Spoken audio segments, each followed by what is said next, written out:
to the podcast. Thank you very much for being here. We are going to have this podcast on both Farming Without the Bank and Without the Bank. So if you are listening to both podcasts this week, you can skip one. You're welcome. I saved you time. If you have comments, if you have questions, if you want to hear anything on the podcast, email me, Mary Jo at Without the Bank. Let me know, because, you know, it's hard to find content for you guys all the time. But today is exciting. We are going to be talking about wills and trusts and controlling stuff from the grave. Because yes, I love control. If those of you that have been listening do not know that by now, well, welcome to my world. I want to make sure everything is controlled, but a lot of what I am doing is talking about estate planning with you guys. I am not an estate planner, but I am talking about estate planning. And so it is something that is important. I'm always sending you to somebody else. I know enough to be dangerous and enough to probably start problems, but I am not the expert. And so today I'm excited because Heidi Olson is a friend of mine. We actually grew up neighbors. And so we have been friends since, I don't know, like second or third grade. Well, you know, I mean, let's be honest. I was kind of, a long time. I was kind of mean and didn't always let her sit with me on the bus. But once I did, I really liked her. And so here we are. And so Heidi works at a bank. Yes, a bank in Williston, North Dakota. She's at First National Bank. She is a certified farm succession planner.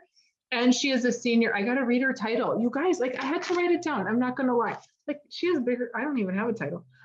She is a senior vice president and trust officer, and she has been a trust officer for 19 years. So it is super fun when I get together with Heidi and start to talk about trust stuff, because there is so much to know and I don't know it. And so I thought, why not bring her on and educate you guys so that when you go to either your trust officer, you can use Heidi, but if you go to your trust officer or you go to your attorney, you are armed with the information. So welcome, Heidi. Thank you for the time. Yeah, welcome. Thank you for having me. One thing I just wanted to correct is we were First National Bank and Trust. Now we're First State Bank and Trust.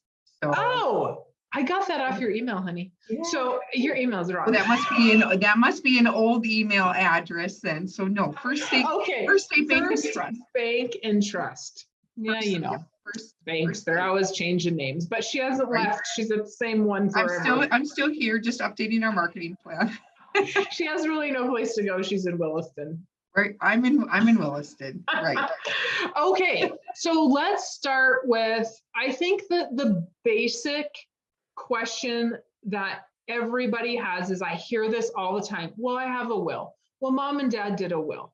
And correct me if I'm wrong and expand on this, please. But I have always been told, and you are not an attorney. Let me just preface this, that Heidi is not an attorney. She is a farm succession planner. And so she is going to provide information, but again, you want to take that to your attorney, okay? Absolutely. So neither one of us are attorneys.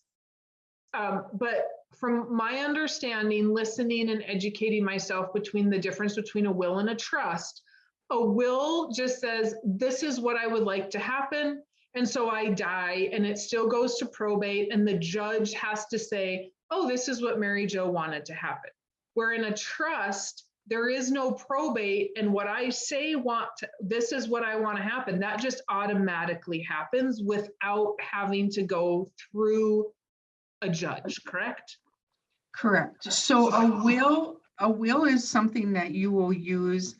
Think of it as a vehicle. It's your bus that you have purchased, and you have all of your assets in that bus, or you're pulling them in a trailer behind you, but you're not going to use that bus until you die. So once you've passed away, then in your will, you will have appointed who the personal representative is, or the administrator of your estate. They will handle all of your assets. according to your wishes laid out in your will. Your will is basically then the roadmap. So think of it as the roadmap of how you're driving, how that personal representative will be driving the bus and what they're doing with those assets as they're driving down the road. Are assets distributed to specific family members? Do they have the right to purchase those assets from your estate? And then the cash proceeds then are distributed accordingly to all of the remaining beneficiaries. They're, really the sky's the limit when it comes to that. How it just depends on your each family dynamic situation, what you want done with your assets. Excuse me.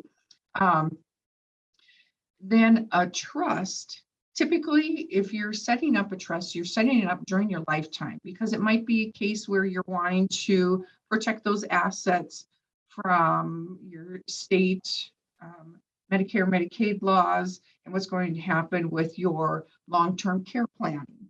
So that's a specific tool that you'll use, another type of vehicle. But we can get into some of those details in a little bit.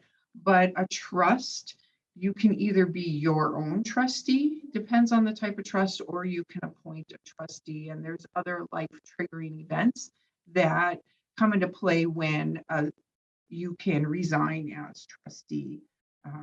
But a trust, so you can. So can I stop you just one sec? So a will is going to give somebody a roadmap of what I wanted. Correct. When would a will be beneficial and not a trust? Is there even a time when I like that you automatically said no, because in my head there is no point of a will. Like, I was told a will can give the trust instruction, but ultimately there needs to be a trust. So why do people think that of this will? Like, okay, let's just back up one sec, because I really have a hard time with this. I have, if we have clients that just have a house in town, we've worked for somebody, we don't own anything except a house in town. And they think, well, I have a will, that's good enough. Is that truly good enough? Because in my opinion, it's not. Because with a will, Medicaid is still going to come in and take that house. Correct. There's other types of options that you can do as well. There's life estate options that you can. Is that a will? That is not a will. Okay. That it would be a different type of legal document where you would have your attorney prepare a deed. It would be a life estate deed. And really, how, just as it says, you have the ability to enjoy that property during your life. And at the time that you pass away, then it automatically goes to the beneficiaries that you have chosen. You don't need to have a trust, a trust or a probate for that. So if you have someone that just has a few assets, you can avoid probate and the expense of that by specific titling items. So with that, we are, and I don't mean to keep interrupting you, Heidi, but nope. I'm not that smart. So I'm pretending, like, I don't even have to pretend to be the client because I am kind of the client. So with the life estate, and farmers see this all the time. When you go look at records online, it'll say that that property is owned by a living estate of yada, yada, yada. And that is that deed that automatically, it's just a filing of the deed then. So that automatically gets changed upon my death. It's automatically going to be titled to my heirs without question, no probate. So then I would only, if all I own is small property, then I could do that, keep it out of Medicaid's hands.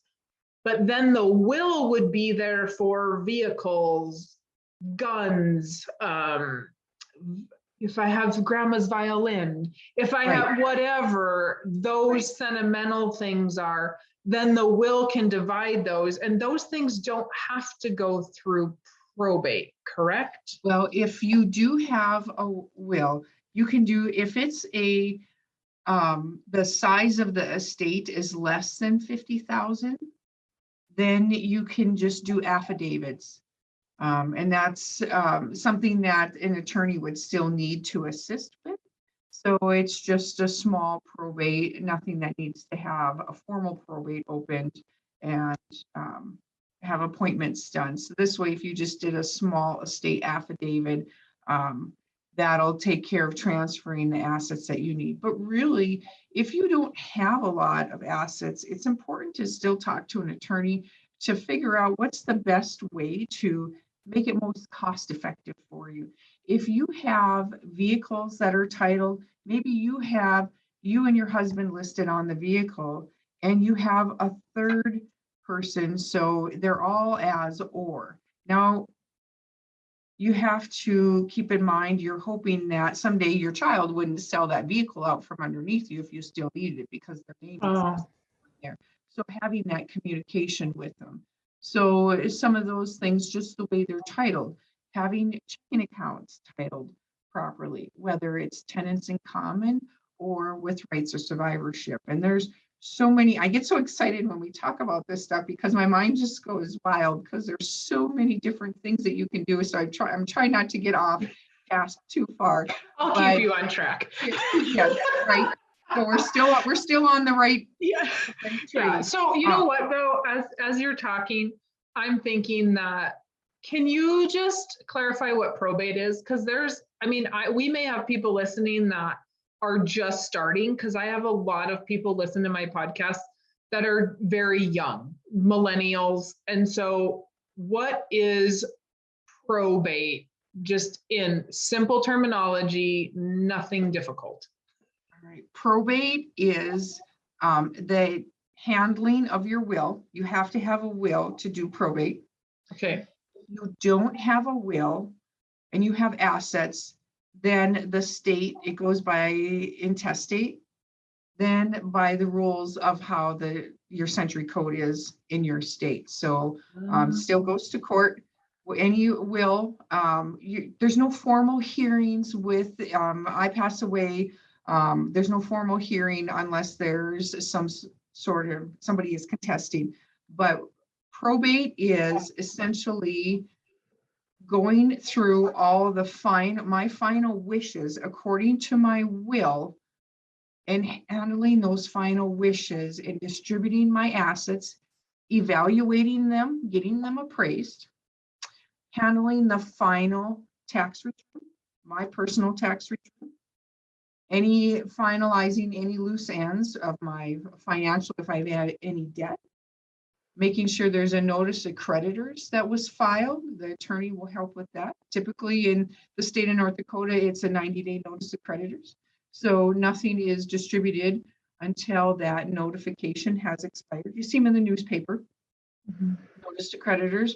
Once that has finalized or expired, then the personal representative can move forward with wrapping up the estate. And so all of that happens in the court.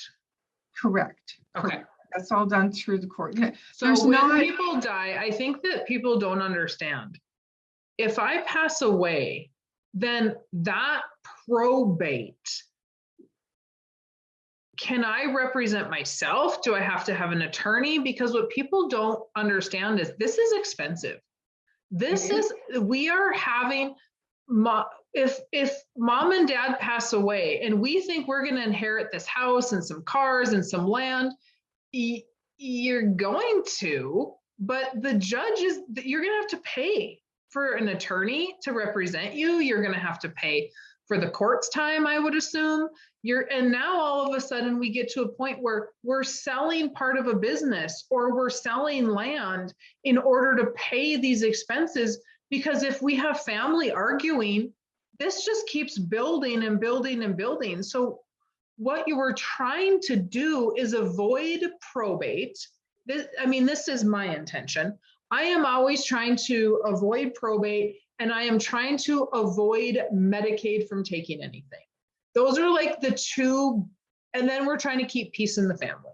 So those are like the three big things: that a trust, avoiding probate, will all do, where we're finding out a will, as you're talking, a will is not the answer. A will is not going to do any of those three things. No, a will is what's going to give you probate, is going to create probate, because that's how you're going to be able to transition those vehicles from that bus to the new passenger, you will. So a will typically is just that roadmap that is telling your family what your last wishes were in regarding to your assets, your property, your debt, anything that you own. So Does that a is, will have to be followed? yes. Yes, if you have a will, yep. If someone would contest the will, then that has to go before the judge, and they'll probably have some sort of testimony and so forth. So yes. So Can they contest a trust? they can, yep. A trust can be contested if a family member is upset, if there's disgruntlement, maybe on a specific asset. Grandma's violin. Grandma promised that violin to me. No, she promised it to Jane. In order to figure it out, what needs to be done for who really is the rightful owner, they'll go to court and distribute it. Then the judge will sign off on that and get the judge's blessing. If you are, we'll see this in our line of work, that families will put in there, and sometimes it doesn't always hold up, but they will say, if someone should contest the will, if you're going to argue and you have a family that is not happy, no matter what you do, they're not happy, you contest the will, you receive, it goes straight to you contest it, you receive $1. I have an uncle that, I have a great uncle that did that. And do you have to, okay, here's the other thing. Do you have to leave them anything? Somebody told me one point you have to leave $1. No, you don't. You can completely write someone out of your will. You don't have to. We have had many instances where we have folks that are bachelors, widows. Maybe they never had any children, and they may have other aunts or uncles somewheres down the road, or nieces and nephews that pop up through the woodwork and say, hey, I was really close with Uncle John.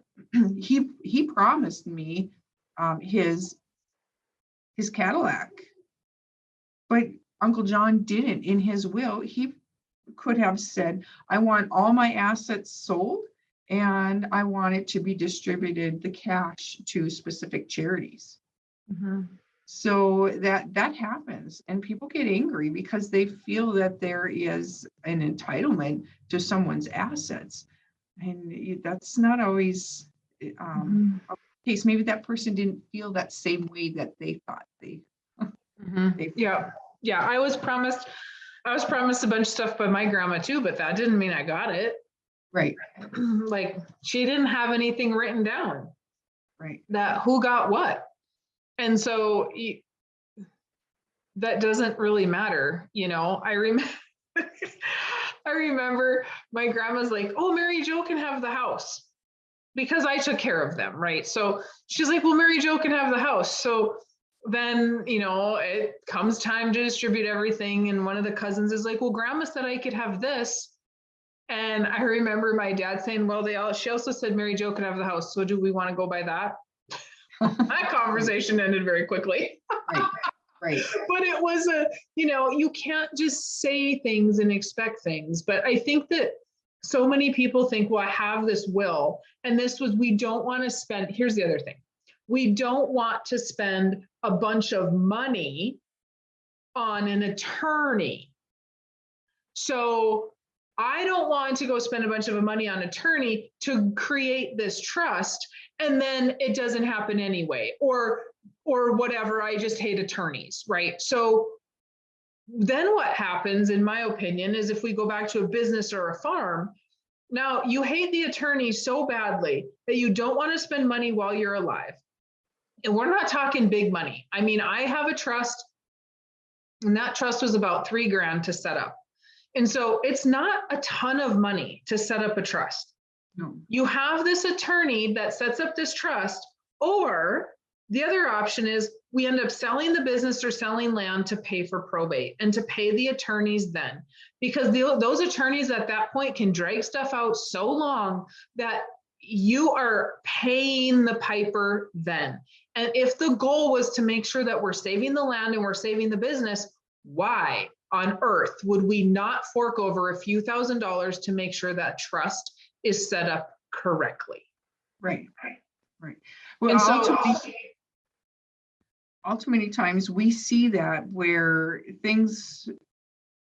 clients were ill-advised and the attorney didn't explain things properly. And I'm not trying to say that this happens in all cases, but and maybe it's a case where they're trying to secure future help, wanting to help the family because it's been so such a difficult transaction for them that the remaining beneficiaries can't finish it on their own.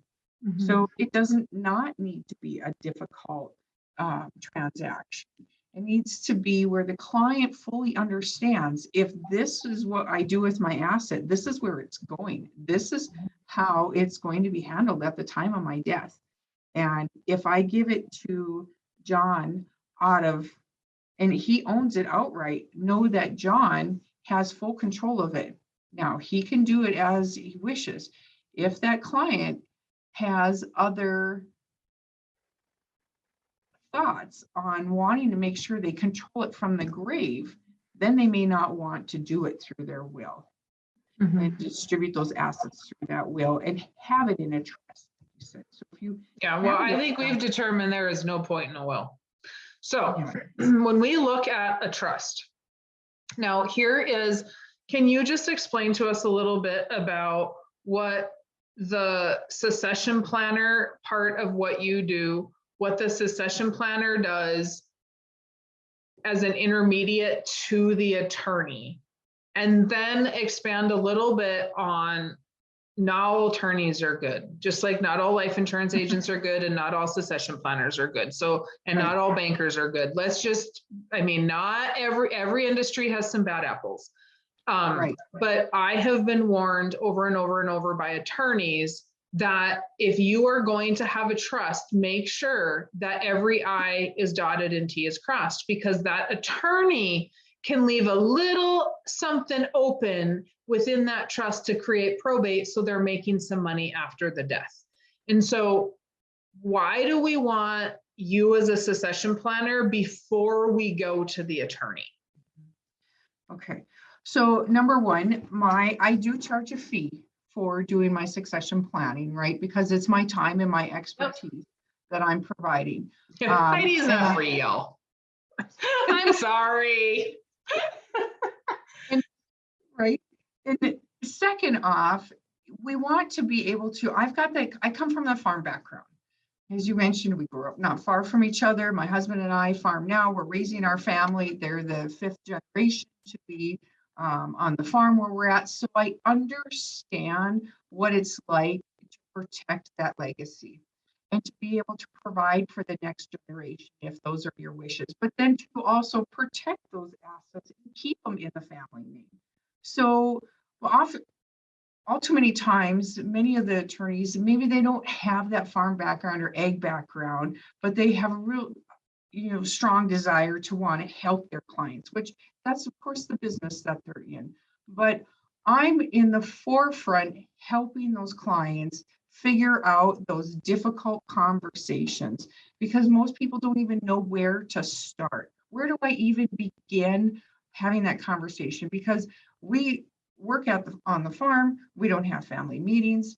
They don't think of it like a business, and we're self-employed. We are a business. We have to think of ourselves as entrepreneurs and how we want to transition those assets. But maybe we don't get along with Jim over here because there's this constant battle and argument, but there's always a misunderstanding on what Jim thinks mom and dad want and what mom and dad think Jim wants. So first off, it's visiting with the owners of the assets, the property, and getting a full understanding of what is the business, how is it operating, who is doing what, who's handling the labor side, and then going from there and developing those priorities.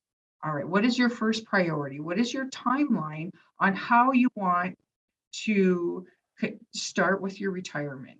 What are your thoughts? Are you wanting to work until you're for the next 5 years and then transition it over to Jim? And Jim has specific items set in place that he needs to do in that 5-year period to make it successful. And this is the same for business owners.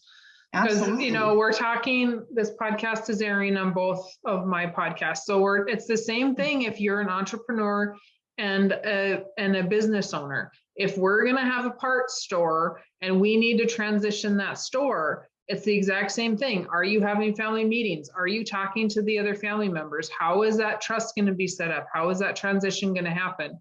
And so Heidi can help you through that conversation and help you kind of make some of those hard decisions. Mm-hmm. And then those decisions can be taken to the attorney. Right. Right. And oftentimes it's organizing it in a nice flow chart.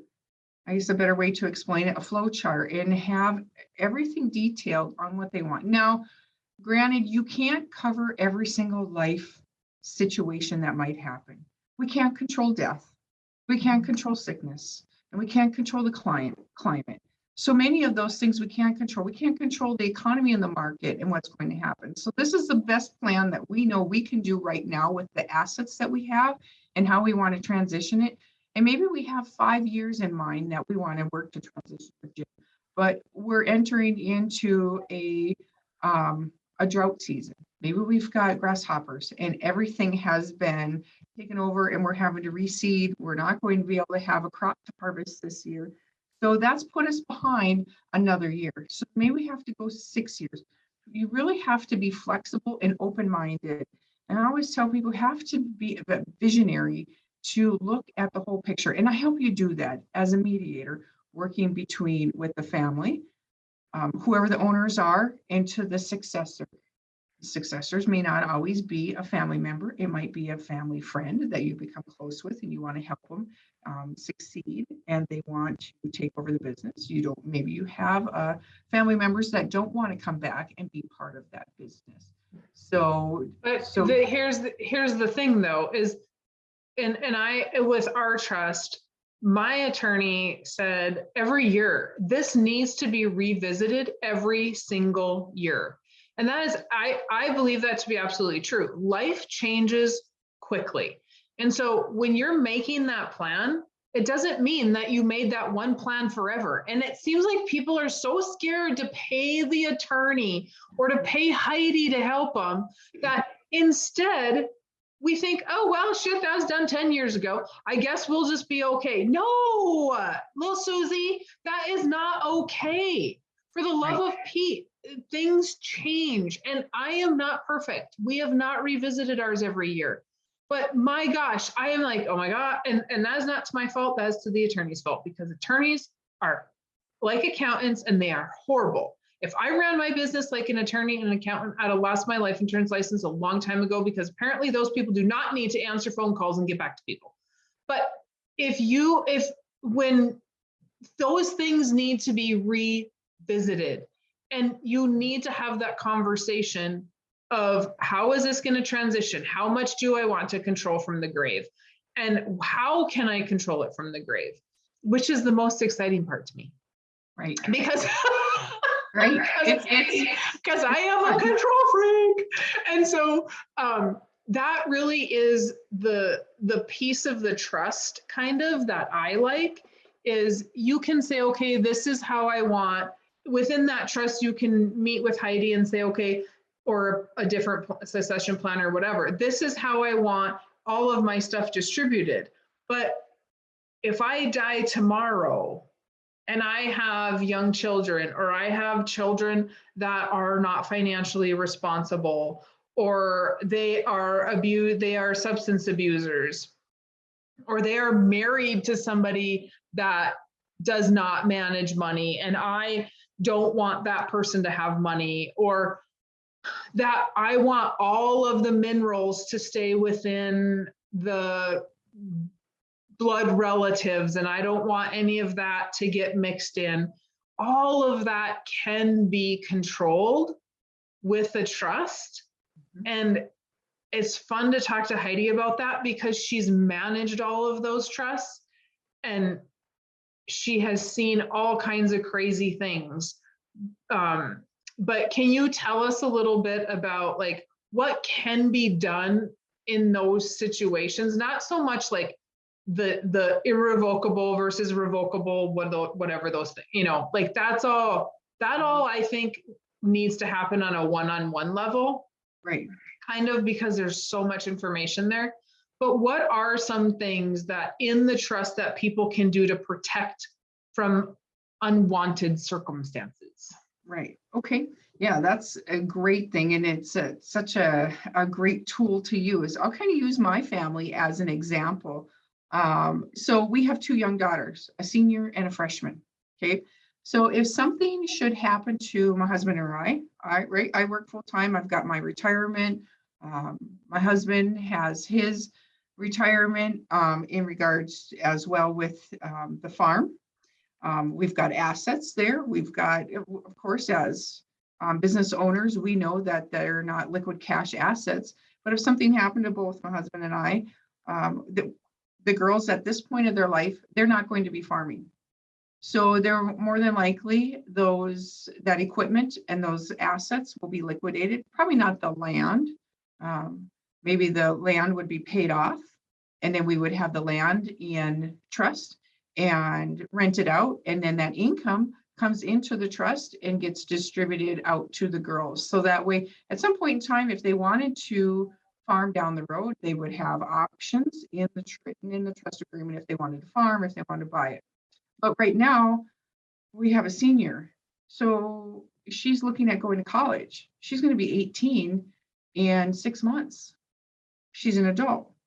She gets all this money outright. We sell a combine for $500,000. What is she going to do with $250,000? So she's going to go get tattoos and piercings. Right? No, I will haunt her from the grave if that happens. There's nothing wrong with them. It's just an expression. Right. I don't mind if you go get them with your money, but they're not happening with my money. But not with my money. Right. Absolutely. I've worked too hard for my money. Right. For you to take that money and not use it appropriately. Are you going to spend it all in college? Are you going to buy that Corvette that you've always wanted? Are you going to go buy that vacation home? All of these things. And then outside influences. We've seen it. We've seen families where it's not protected in a trust, and they receive these funds, and next thing you know, $500,000 is gone within 2 years because they're not spending it appropriately. They're not using those funds. In that aspect though, Heidi, that is where people will say to me, well, I'm not leaving it to the kids because they're gonna, you know what, down their leg. And I'm like, okay, but that's because we didn't leave specific instructions or you raised them. Right. Like we raise our children. We should know what they are like. Now, your kids we have no problems, right? Because you guys know what they're like. You've raised them, you've disciplined them, you've made them good people. But that doesn't mean they go off to college and all of a sudden we don't have drugs and alcohol involved. Absolutely. We have not flying off the deep end, whatever. We know our children. And, you know, my friend Jolene Brown says this all the time. If somebody else isn't going to hire your kid, why are you? Don't overlook and say, oh, you know what, little Susie, she's just having a really bad time. She's your kid. Open your eyes to reality that we cannot, if we're going to leave them $250,000, is there a trustee and is there instruction in that trust of how you would like that money to be distributed or spent or whatever? So here's the deal. Here's something that, and I've already shared this with you already, is yes, so they go off to college, they have outside influences. You try to raise them the best you can. You can think they're not perfect, they're not angels. You're no longer there in their lives helping to constantly give them that instruction. So there is no way under God's green earth that we would let them have that much money outright. There is no way I will even consider letting them have $50,000 to buy a brand new car. There's no way I'm going to buy them a brand new house. The things I'm wanting them to become financially responsible. So some of the things that I've put into place is if they're going to college and they need help with college funds, they will not receive a check directly. That money will go directly to the college institution. Mm-hmm. If they need a vehicle, they can purchase a good used vehicle. Maybe it's a program car. There's lots of good vehicles out there. I am not going to purchase a brand new vehicle for them, nor I'm not required to. Mm-hmm. I'm not going to purchase the house. Here you get X amount of dollars for a down payment. Mm-hmm. You make the payment on the rest of the house. Mm-hmm. Now, if you are struggling with your health, if you have other health needs that come up, yes, the trust will be there to help with those things in emergencies. So to help where it needs to, but not to enable them. I will not enable them financially. You have a trustee that they will have to go to for that money. That Absolutely. They are not the trustee that can just take it, because somebody has to oversee and they have to ask permission and show receipts and talk to that person about it. Right. So the trustee is equally as important, that they need to know your wishes as well.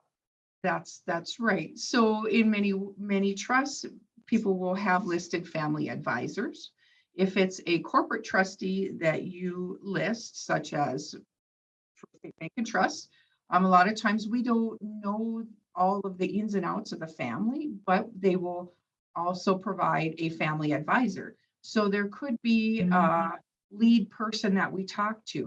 How do we know if that individual isn't fallen upon some sort of addiction issues or other scams that we may not have access to that information without constantly going through psychologists and having them do testing and clinical type things. It's important to know your customer and to know their family and try to learn as much as their family dynamics as you can. So that's something that we pride ourselves on as trustees, in making sure that when we have the trust we're working with, do we know everything and that we need to about the family? And so we can help carry out their wishes and understand why mom and dad, grandma and grandpa really are saying, we don't want Susie having this money because she's had issues in the past. There are so many instances and unique situations, that requests that we've had, that if you don't have it written in a trust, in your trust, you can state those things, that even if there's a spouse that could give out outside influence, undue influence, to be able to receive distributions on behalf of their wife or husband. What we want proof. Why do you need to have that money that you say you want? I mean, they probably feel like they have to jump through a lot of hoops, but it's important because we're protecting those assets and the wishes of the grantor, ultimately the individual that set up the trust. So yes. Can you give us some, before we have to jump off quick, can you just give us some quick examples of what we can do to protect in some of those situations? You can have language written in the trust agreement that purely says, if my child is being coerced in any way by their spouse or significant other, there are certain requirements that I can put into place that they don't receive those funds. If Susie has medical expenses that I need to pay for her, those expenses are going directly to the hospital. I'm not giving that money to Susie to pay and ultimately for her spouse to take and spend on drugs, addiction, inappropriate vehicles, whatever the type of want might be. So yes, so we will have, you can be so specific in those documents. You can even state that if you feel that your family member might be under some sort of addiction, that they are required to go in for testing before they can receive distributions. Mm-hmm. And in today's world, there's access to so many street drugs, if you will, prescription drugs. It's so common. We see more and more of that, and attorneys are putting that type of language in their documents to help protect, because grandma could pass away tomorrow. We can't go back and revise that trust agreement, but we want to think of every scenario that we possibly can to protect those beneficiaries from themselves. Because it really, or to protect here's my thing is, and to protect what we built. If we are a farmer and a rancher and a business owner, we have worked really, really hard to build what we've got, and we want that protected. Now, in some cases, and probably most cases, we don't need to worry about, and we don't have to be so controlling, because we've raised children that are good people, and they're financially responsible, and they've proven themselves because we're 70 years old and they're adults, and we can see that, right? So we don't need to be quite so controlling. But I do think that, when you have young children, when you have kids that are in their teens and 20s, and they're not responsible, and they are kind of loose cannons at the moment, that trust can always be changed. But that's why we need to revisit it as they get older and more mature, and making sure that everything is very, very clear, making sure that you've met with somebody like Heidi. And so here's my last, I'm just blabbing at this point, but here's my last kind of question is, how do we know that the attorney has written it correctly? Can we bring our trust to somebody like you and pay for you to review that? Or do we take it to another attorney and have a second opinion? What is the best way to verify that our trust is correct? That's a great question. So part of my process as a farm succession planner, in meeting with the family, the successors, and going through the entire process, once we know what the plan of attack is going to be, and then we go with the attorney with the client to the attorney's office for the meeting. We talk about everything, so it helps save time, it helps save money. Once the draft is prepared, we want to see a copy of the draft back. We are looking at, we're not telling them in the legal standpoint, because that's their expertise that they're giving us. They're the licensed attorney. We are looking at it from an administrative standpoint, and we try to look at it and think about all the different scenarios and things that we've talked about in our prior conversations, and I can hear the concerns. I can see it in the body language, and knowing what the family really wants and what the successor really wants or doesn't want or doesn't feel comfortable with. Then we can go back, review those drafts, talk to the group, everyone involved, and make sure before it is signed that it is absolutely what they want. And once we're having that conversation, I'll explain to them. So if we are distributing funds to Susie, know that Susie's not going to get money outright for her college expense. It's going directly to Bismarck State College, whatever college institution they're going to. It's going directly to that institution. where they might not have heard that before in a prior conversation. So then they can ask questions. Oh, okay. So Susie's not getting that money directly, but we know now she's going to need some money for living expense. What about for her off-campus living expense? Then we can go back and we can talk about that. All right. We have to make sure that we've got the language in there and working with the attorneys and the families that they've got those bases covered. So sometimes the drafts might come across 3-5 times before it's what they really want. So I would just recommend for individuals, it's not a cookie cutter. It's not a one and done meeting with your attorney and reviewing it and signing it. There's a lot of thought process. It takes a long time to go through, make sure you've got everything covered that you want and how everything should be taken care of with each specific family member or successor. Maybe it's charitable beneficiaries that you're giving to. Maybe it's both charity and family. Feel that you can't not give to those things that you've always given your time to lifetime. But really having those drafts to review and working through it. If you have a fiduciary, which would be a bank as a trustee or a trust department, or you have another professional as a trustee, you are working with them, you really want to go back to them and say, here's a draft, here's what I'm doing.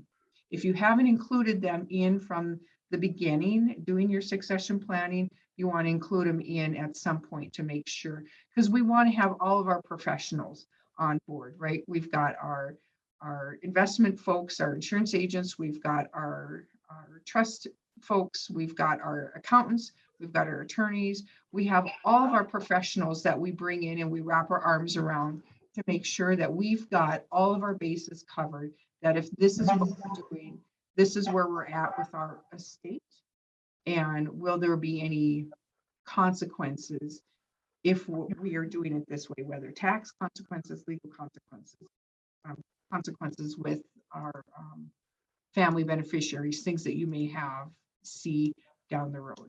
So that's probably a long answer, but no, that was actually a really, really good answer and a really good spot to stop, because I was going to bring that up as well.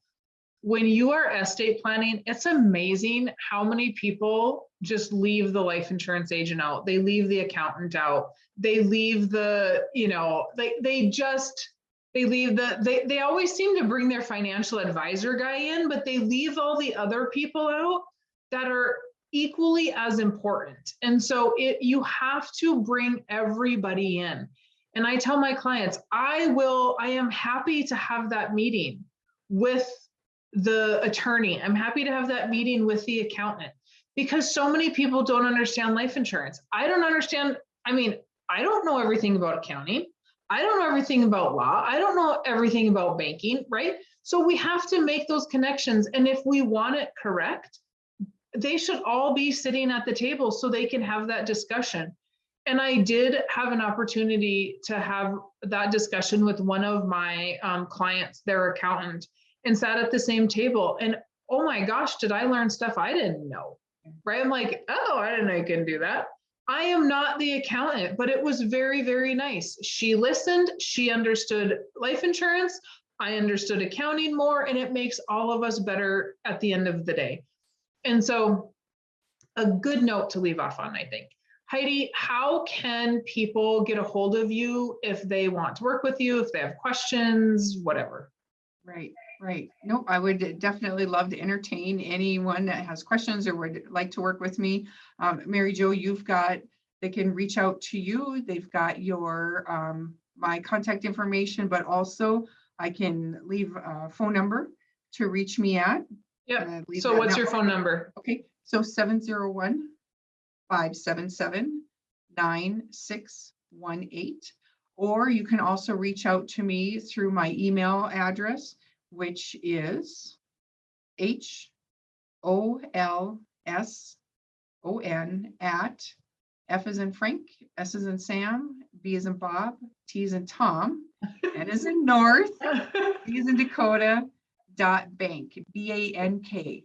So it's H Olson at FSBTND.bank. So, oh my God, that is an awful website address. That is worse than my business, Fiscal Bridge. Oh. Right. Okay, the bank should have thought about that one before they named well, it. we're trying if you guys need it, just email me. I'll just Mary Jo has it. That's the world we live in. Oh my goodness, today. that is We way have more to difficult. protect. There are so many scammers out there, so they have specific web addresses to protect, to make sure with all the scammers. So dang it. Well, if you need Heidi's info, just email me, Mary Jo Without the Bank, and we will connect you with Heidi, unless you want to rewind and write that all down. Right. Regardless, thank you, Heidi, for being here. I appreciate the time. Thank you for having me. Yeah, you're welcome. All right, guys, we are done. If you have questions, comments, concerns, you know where I'm at. If you have specific questions to trusts and estate planning that you want me to bring Heidi back for, email me those questions, and then we can do a whole nother episode with Heidi. I mean, like, if she's in town and I get to meet up with her, it is hours of conversation about this. So I cannot imagine that we hit everything in 45 minutes. But if you have something that is going to, most likely everybody's going to want to know, let me know. Happy to have her back. All right. Thank you very much for being here, and y'all have a fantastic day.